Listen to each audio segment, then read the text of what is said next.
Point number 2، ہم مسلمانوں کا یہ اجماعی عقیدہ ہے کہ قرآن حکیم اللہ تعالیٰ نے اپنے آخری پیغمبر سیدنا و مولانا امام اعظم محمد رسول اللہ صلی اللہ علیہ وآلہ وسلم پر نازل فرمایا ہے.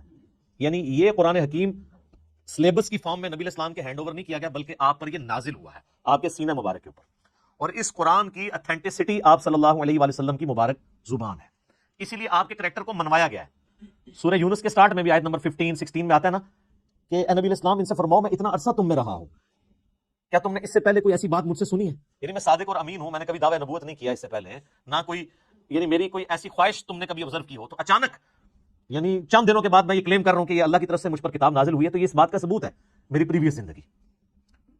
تو یہ آپ صلی اللہ علیہ وآلہ وسلم پر نازل ہوئی. اب یہ ٹاپک بھی گھنٹوں کا محتاج ہے اگر صرف اس ٹاپک کو ایڈریس کیا جائے کہ نبی الاسلام پر یہ قرآن نازل ہوا اس قرآن کی اتھینٹسٹی کے حوالے سے، لیکن میں اسے اسکپ کرتا ہوں.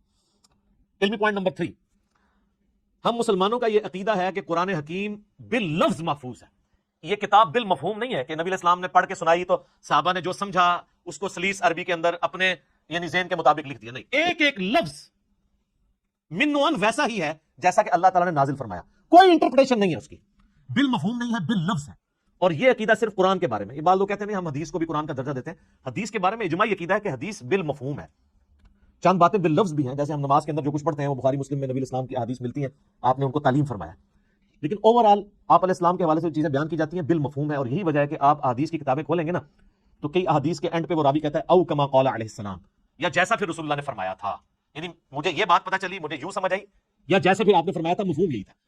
اور آپ بخاری مسلم اٹھا کے دیکھیں، آپ کو درجنوں احادیث ملیں گی کہ ایک ہی مجلس میں آپ صلی اللہ علیہ وآلہ وسلم نے کوئی بات ارشاد فرمائی ہے، کئی صحابہ نے اس بات کو رپورٹ کیا ہے، سب کے الفاظ میں تھوڑا بہت فرق ہے، اوورال مفہوم ٹھیک ہے، لیکن کسی سے کچھ سکپ ہو گیا، کسی سے کچھ.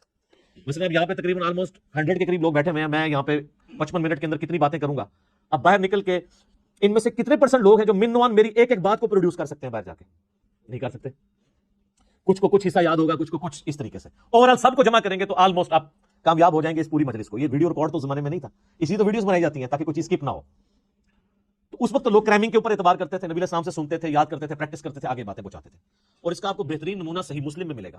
بخاری میں آپ کو ان چیزوں کا آئیڈیا نہیں ہوتا کیونکہ بخاری میں احادیث اسکیٹرڈ فارم میں ہے.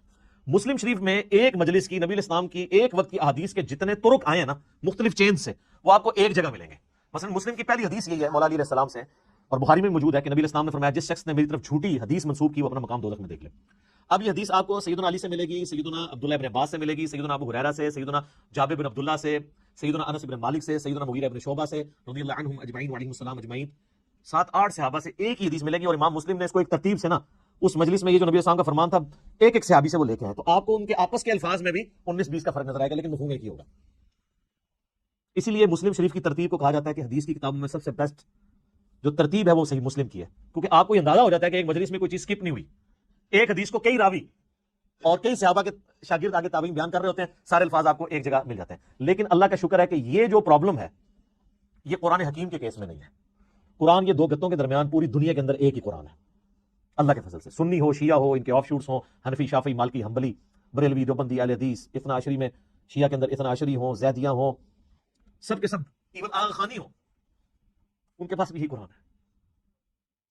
تو اس حوالے سے قرآن حکیم کو یہ یعنی اعزاز حاصل ہے، بلکہ اس امت کا اعزاز ہے کہ ان کے پاس وہ کتاب ہے جو بالکل اسی طریقے سے محفوظ ہے.